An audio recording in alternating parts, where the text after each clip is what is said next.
All right, let's go ahead and get started. We have about a 30-minute session today, and I and Matt Domino are going to talk. We're from Ezkanazi Health, and we're going to talk to you a little bit about careers in tech in the healthcare industry. So, the way I want to start that out is to kind of tell you a little bit about my background. Um, I I did not start out thinking that I was going to go to healthcare, which I think is probably the underscore that I kind of want to put on this story. I've been in healthcare for coming up on 20 years. I started out in the public health sector, and I've worked across. Ezkanazi Health is part of a larger entity, which is part of Indianapolis government, and it includes the ambulance system for Indianapolis, as well as the public health section. That does anything from certifying swimming pools to inspecting restaurants to cleaning up hazmat incidents, and then the larger hospital. Um, I've worked in all of those different divisions. I never thought that I was going to end up landing here. I started out actually in research robotics, and I started out with a focus on hardware up in Chicago, and then I did a gigs across the United States, and when my daughter was born, I decided that I wanted to come back to Indianapolis, be closer to my parents, and I took a job with Health and Hospital Corporation. Um, to be honest with you, I started that out and I said, well, I'm going to give this a year, and you can see 20 years later, I'm still here. What I want to talk to you about is why am I still here in healthcare? Healthcare is probably one of the most exciting and fast-moving segments of information technology. You're going to see a really nice slideshow from Matt. What I do want to emphasize is we want to keep this kind of a dialogue. So I'm not going to talk a lot. I'm going to hand off to Matt here shortly after I tell you a few thoughts about careers in healthcare for IT, and then we can get to questions, because I think it's more valuable if we answer your questions and we make this a back and forth. So anyway, the things that have kept me in healthcare are, number one, it's extremely fast paced. If you're the kind of person that you want lots and lots of things thrown at you, the thing to realize is it is a regulated environment from an IT perspective. And so as laws change, what we have to do with the electronic systems change.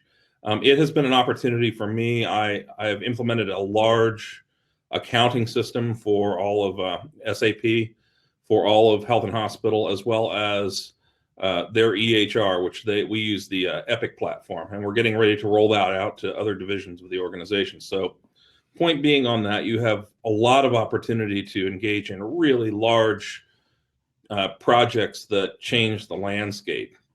The other thing that keeps me in healthcare has been the mission. When I started looking at this job from the perspective of coming from a consulting background, I'd worked in the energy industry, and I'd worked in energy and in manufacturing for the most part.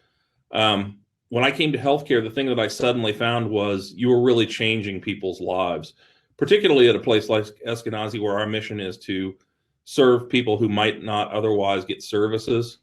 It's allowed me to have a tremendous amount of impact on the community and to go home every night, because it's a long day. Healthcare, a hospital doesn't close on the weekends or in the evenings, so running IT shops in these environments is a little more challenging because you never really have a downtime. But that's the thing that really has kept me in healthcare, honestly, is service to the mission. I always tell people you don't walk away from it thinking that perhaps you're putting objects on a shelf for a penny less, which can be fun and can be exciting, but for me it's been very rewarding to be a part of this and be a part of the large projects that really move the needle for the community and for people. I'm going to be quiet on that and hand it over to Matt. And Matt's going to take you through some slides. Matt leads our biotech, is one of my peers, and he leads our biotech division, which is really kind of the confluence of healthcare, hardware, and IT. So, Matt, you want to take it away? Sure. Thank you, Scott. So yeah, perfect. So my name is Matt Domino. So we have a biomedical engineering or HTM, what we sometimes call it, department in the hospital. So again, a quick background on me is I've done every dirty job that you can imagine or think of. I've tried it all in high school, starting from 14 years old and on up. And I realized about the time I was 17 or 18 that no way did I want to continue working with outside in the environment. No way did I want to continue hauling stuff that was heavier than I was. No way did I want to continue that kind of atmosphere. And absolutely nothing wrong with that, but I just realized that I would rather work in an air-conditioned environment or a heated and cooled environment, right? So my goal was a little different. I wanted to I looked more into the hospital environment. I thought maybe one day I would be a nurse, I'd be an RN, maybe even a doctor. But I realized I didn't really want to work directly with patients. There was kind of a risk factor there of being involved with patients that I was, I guess, a little uncomfortable with. So, make a long story short, our profession, which is now more or less coined or termed healthcare technology management, not really biomedical engineering anymore. If you search the internet, you'll still see it out there, and we often call it clinical engineering as well. But for the most part, healthcare technology management is exactly as it sounds. It is a way to be actively engaged in a healthcare system. It's a way to work with technology and with patients. So we indirectly influence patient care. So I think most of you at some point have had a loved one, a family member, whomever, friends, in a healthcare setting where there's devices and pieces of equipment connected to him or her. And so my job and what we do is we directly take care of that stuff. So those pieces of equipment, those devices, all that information that's occurring within those devices, we do maintenance on. We fix those devices, we repair them. Again, maintenance is a big aspect of our job. So I'll kind of correlate this to more or less your vehicles, your houses, apartments, wherever you may, your homes. You know, when something goes wrong, right, you have someone to call to find out and to get it serviced. It's hard to live life without a vehicle or without heat or without something in your home or wherever it may be. And that's kind of what we do for healthcare. So, you know, nurses and physicians and doctors can't do some of the things that they need to do to take care of your loved ones or patients. So they call us, and they usually call us directly. And we have a really good relationship with our nurses and our doctors and even our IT folks, because a lot of our medical devices aren't just medical devices. They're not just standalone devices. You know, we're working with multi-million-dollar pieces of equipment now that directly integrate into pieces of equipment that Scott's team maintains and handles. So we have we're that, as you can kind of see here in this bubble, is we're the backstage personnel. We kind of keep the road show going by taking care of the things in the background. And that's what you'll see this young lady here taking care of in this image is some monitoring. And there's almost a dozen pieces of equipment that you'll see here in this image. And each one of those, you know, we put our hands on, we touch, we get to fix, we get to take apart, we get to use tools, we get to buy tools. And so that's what healthcare technology management really is. And again, what do? We work with our doctors and our clinicians and our nurses. We make the hospital environment safer. We make sure that when these things stop working, when you run them over, when they get dropped, when something happens, that we fix them. We have tools, we have parts, we have those kinds of things on hand and available to us. We also help the hospital select new equipment. So when nursing or physicians want something new, they come to us and ask, well, how do we get it? What do we need to do? Can we have a little roadshow on these things? You know, we have multiple vendors, right? So if you're shopping for a car, how do you choose between, you know, this kind of car, this model, this brand?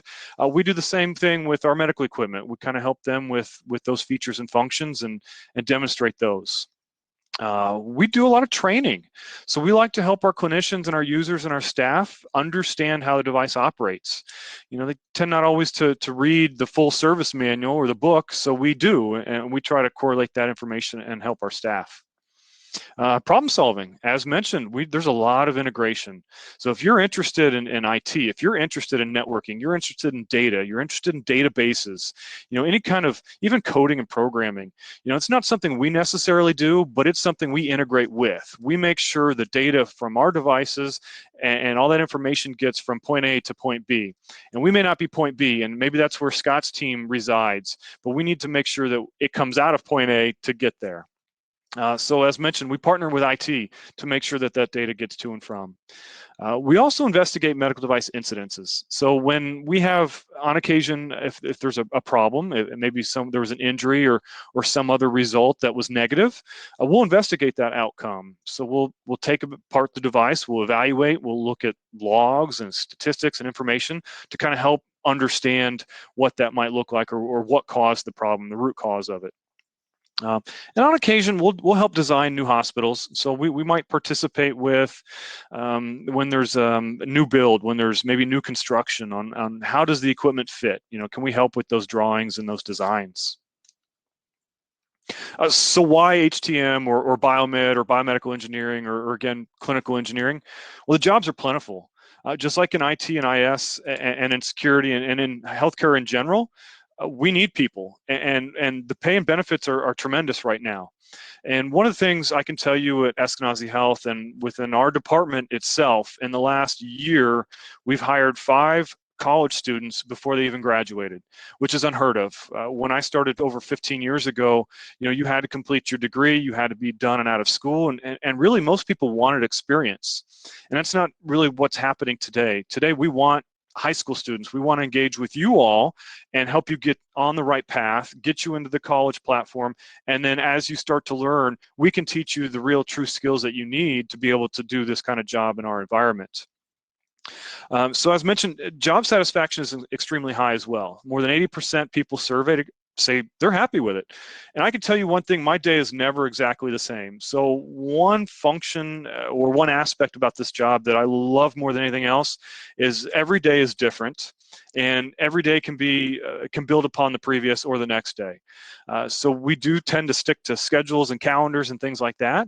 But we service our customers. As mentioned, we work with our patients and we work with staff and clinicians that, they're going to call when they need something, and we're going to do our best to help them, which correlates directly to job security is high. The profession is growing. It's growing so much that, as said, we hire students straight from college. And even without working directly for a healthcare organization like Ezkanazi, there are numerous jobs that work for vendors that might work at the hospitals. So if you could kind of see the images over here on your screen of the medical devices, those images and those kinds of devices may require some very specialized training. They may require very certain individuals who can service or work on those. So in our industry, and we call them OEMs or original equipment manufacturers, there's a lot of jobs out there within our same degree, settings, same status that you can go get jobs with them, and then rather than showing up to the same hospital every day, you might travel. So we have what we call service representatives for those jobs, and they might service the whole city, they might service the whole state, and they might service the whole country. It's wide open. The opportunities are endless there with those kinds of abilities within the job market. And then over to the other side here, you kind of see why we have the BMET, the clinical engineer, and the HTM manager. So we have a growth path. You kind of start as that entry level. So those of you who have had any kinds of jobs in the past, you kind of know you start at the bottom. You don't get to work your way to the top right away. So we have a bottom as well, and our bottom is just as healthy as our top. The atmosphere is just as good as the top, but sometimes to get to the top, you have to work on more advanced pieces of equipment. We might require and look at additional education. We might look at certification. One thing that we really believe in and we look at here is IT knowledge. So to be knowledgeable in information technology and to even obtain IT certifications, that's a big growth factor for us. We look at that as a tremendous benefit, and we pay for all that. So we look for individuals who want that growth, and we help them in that additional education because there's a direct correlation to not only job satisfaction, but their ability to perform their job better. So I've mentioned this more than once that because we integrate so heavily with IT systems and data flow and things like that, the more knowledge you have about that piece, the better you become within your job, the better you can do your job. And then again, the possibilities are endless where you can work your way up within the market. So again, this is kind of a reiteration of what we call ourselves, biomedical equipment technician, BMET, or clinical engineer, or HTM. And as mentioned, we troubleshoot and repair medical devices, and our medical devices can be anywhere from $50 to about $5 million. We might have one piece of equipment that sits around that price point. We configure everything. Again, we look at that integration. And then the big question is, how do I become a BMET? So we are typically technology driven. So one of the things we look at is your high school curriculum. So I don't know if Core 40 still exists or not, but if you can kind of look at your math and sciences and making sure if you're interested, you start to focus your approach on going in that direction of making sure you achieve the 4 years of math or the 3 years of math requirement. And same thing with electronics. If you have any trade schools available to you while you're in your junior or senior year in high school, that's always a benefit. The other piece is the human body, anatomy and physiology and things like that. So there's a little bit of science and biology and chemistry to it, but for the most part, it is electronics and technology. So we love individuals who want to go to trade schools for electronics or IT. We've had a few individuals over the years who have had an IT schooling or degree, and they've kind of transferred over to our realm of things, and vice versa. I have numerous individuals who have much more interest now in IT, where they're going back to school for that. But from a high school perspective, that's the approach, or military. So military has great biomedical equipment technology programs. Any branch within the military has, I believe, a biomed school. So the biomed trained individuals from military are also fantastic candidates because we know they have the skill sets, soft skill sets, all different kinds of skills needed to perform the job function. So if that's of interest at all to any of you, then that's a really good path and approach. Then we have, again, the biomedical technology at university or community colleges. So there's numerous colleges around the state. I want to say, Vincennes and IUPUI are two of the biggest. And so with that, to get into our career field, the basic requirement is an associate's degree. So I kind of mentioned this at the beginning, that when we have individuals, we've been hiring students, we've been typically hiring IUPUI or Vincennes students as they're finishing up. So usually in their last year to semester, but they are in that pathway. They are getting their associate's degree in biomed, or HTM is what we call it. And so that's a big focus of where you want to look at if you have interest in this career field. Is Indiana University, Purdue University downtown here in Indianapolis has a 2-year program. They also have a 4-year program. It is certainly not a requirement by any means, and there's different approaches to this. So whether you want to get your associate's degree, get a job, and then look at having an organization help you pay for it to go back for your bachelor's, and that's exactly what I did. So something I'll mention is I started off with an associate's. I got my job at Wishard Hospital, which is the previous Ezkanazi Health, and then they helped pay for my bachelor's degree, and it took me a few extra years, but they were the ones who really assisted and motivated me to go back to school to get my bachelor's. One thing you can really do that we all really like, and it's a little challenging right now, but years past and in the future, is volunteering. So there's numerous hospitals. I imagine no matter where you're at in the state, whatever school you're in, whatever district you're in, there's probably a hospital somewhere nearby. And in that hospital, they probably have an HTM or biomed department.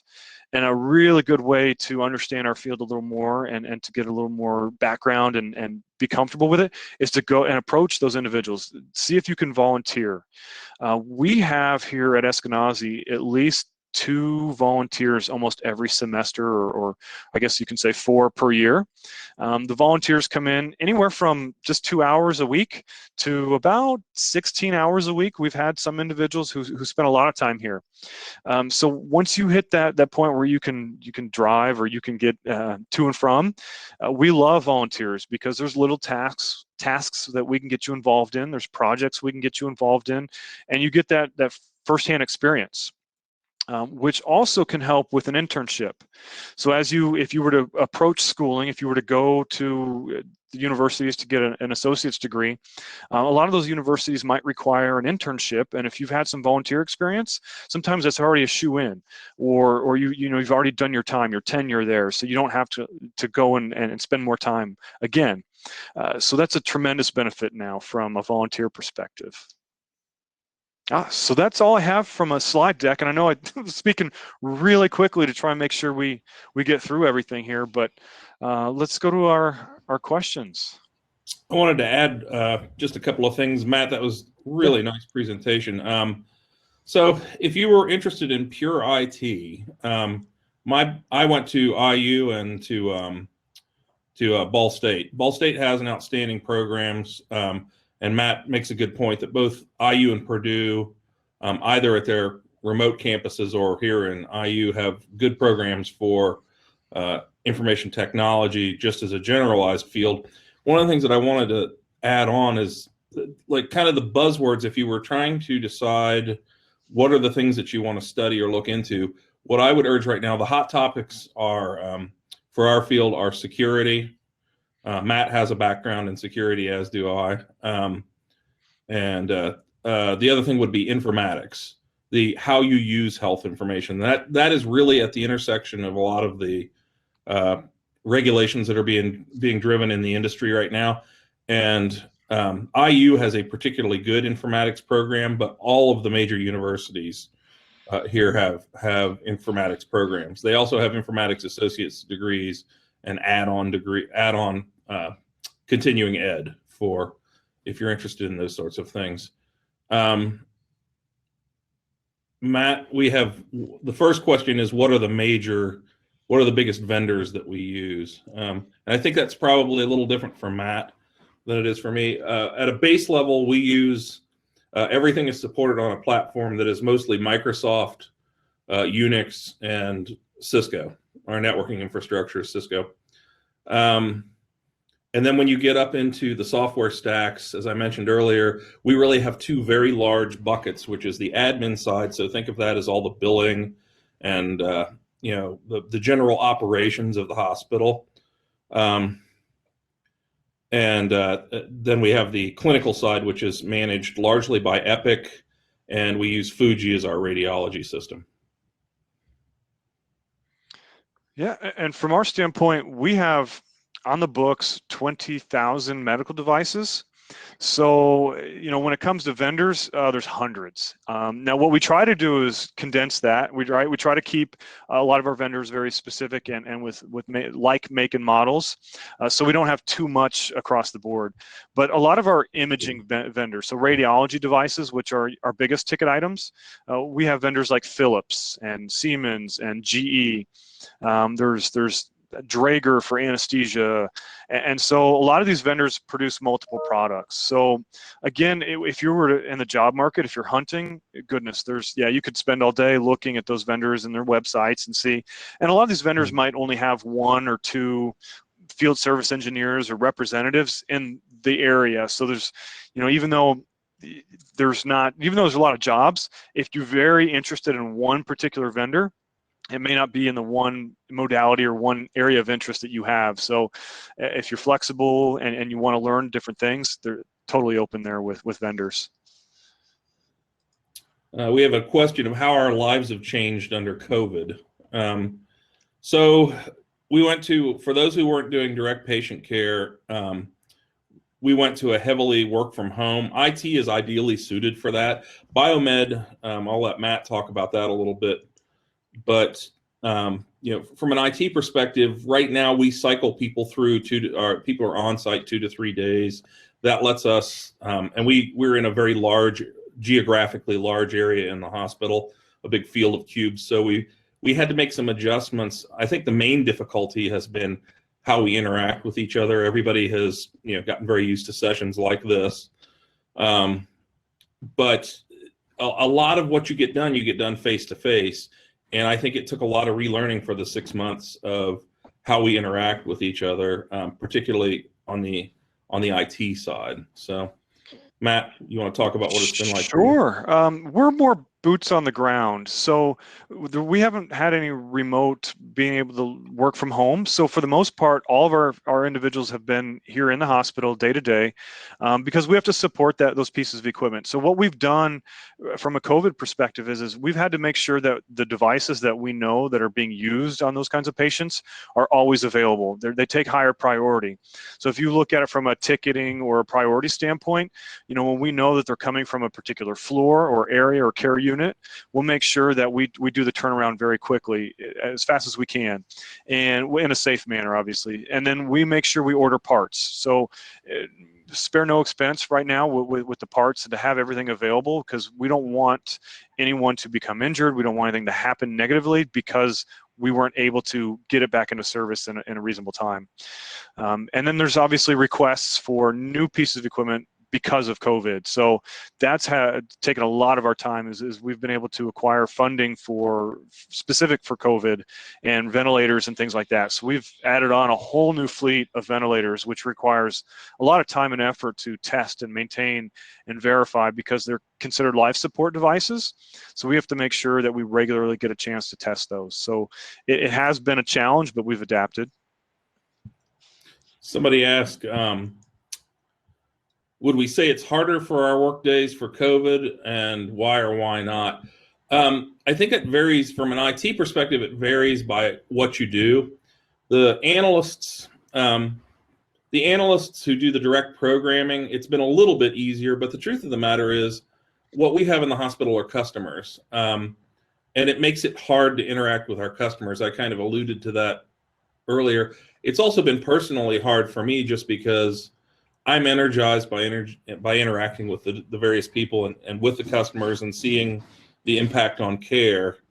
And so it's been sort of isolating with COVID, but in terms of productivity, we've been probably every bit as productive, if not a little bit more, working from home. So. Yeah, we engage with patients on a regular basis. So a lot of devices, they're not sitting around. They're in rooms with a patient, and typically we would go into the room, introduce ourselves, and talk to the patient. But yeah, so unfortunately with COVID, there's a lot less chatter. It's let me just get in, get business, and get out, because they might be fearful. They don't want me around, and vice versa. We don't want to protrude on them or have anything negative happen. So we just go in, get the device, and get out. So that's kind of the disadvantage is that customer service. We haven't been able to just chit chat sometimes with our patients. Somebody asked if we have a favorite part of work. My favorite part is, since 2010, my role has been serving the customers, but also running very, very large projects, oftentimes across the various divisions of health and hospital, not just the hospital itself. I love go lives. A previous class 2 years ago that we took on a tour was fortunate enough to come when we were doing a very, very large go live for the accounting system. And I love the period that's 2 months before the go live and about a month after, because you work on that stuff for like 2.5 years, and then all of a sudden it comes to fruition. And we do a big command center that's almost looks like NASA, where you've got people sitting in front of monitors, and we run a 24-hour command for the weeks after, during and after the go live. And I have to say that is hands down my favorite part. So I enjoy working with the physicians and the clinicians. So the one thing I really liked is I liked being in surgery. I liked being in the radiology suites, and I liked when, I hate to say it, but when something was gone wrong and they wanted it fixed, and they wanted it fixed now, and we were able to do so in a very timely manner, it kind of brought us together. It was that coaching and the partnership and the teamwork of here, I'll take care of you and you take care of me. So I really enjoyed working with those individuals, especially under a lot of maybe pressure and stress. They have to see their patient, they're on a timely schedule, and I need to get this system back up and running and back to them so they can do what they need to do. Matt, I think there's a question specifically for you. It says, since those devices take priority, do you just have less people working with the other devices, or how does that work? So it is a triage. So when things come in, sometimes we have numerous phone calls, things are just flying off the shelf.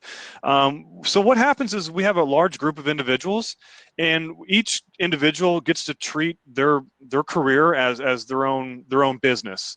You know, they have their own workings that they have to do within a 30-day time period, and then they have everything that comes in thereafter. So you have that leisure of kind of building out your schedule of, I'm going to do XYZ today, but Nurse Betty called me and she needs something, and maybe it's COVID related. So I have to kind of modify my schedule to go do that. And if your schedule gets behind, you look at your teammates. You know, so we're a team, and if something's going wrong and we can't, or an individual can't get to something, we'll have another teammate help. So we'll pass the work around. But again, it's more of a triaged effort of evaluating what's most critical, what's high priority. Can we get to it early in the morning? Can we get to it late in the afternoon? And we are very notorious for having spares and backups. So a lot of our critical equipment, like Biomed or HTM, we own our own anesthesia machine.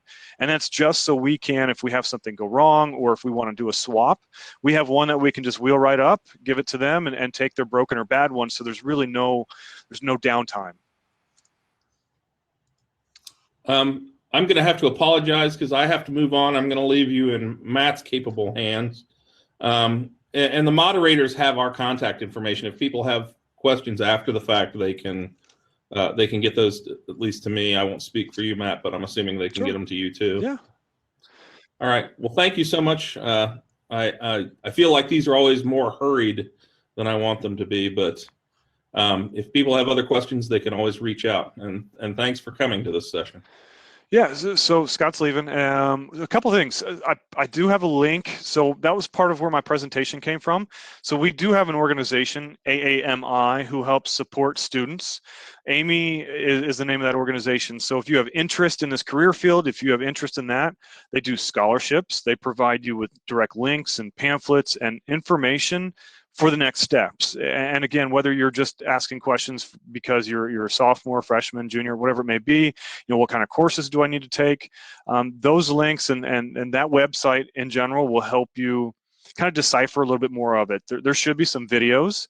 There's lots of different pieces of material to help you. And I guess the other thing I'll share is I do teach at IUPUI as well. So I do teach a lot of the Biomed or HTM classes at IUPUI here in downtown Indianapolis.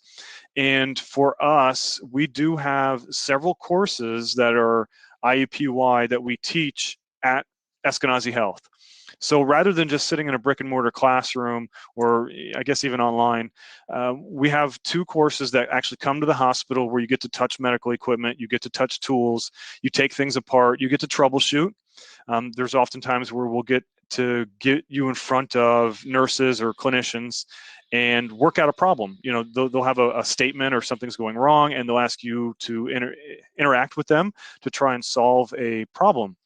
So those are just a few of the things that we do in class, but we use a lot of our retired or outdated pieces of equipment or equipment that maybe we're not going to fix anymore because we're going to buy something new. So we hold on to that for class, and then we use that again in several of our courses at the university here at IUPUI.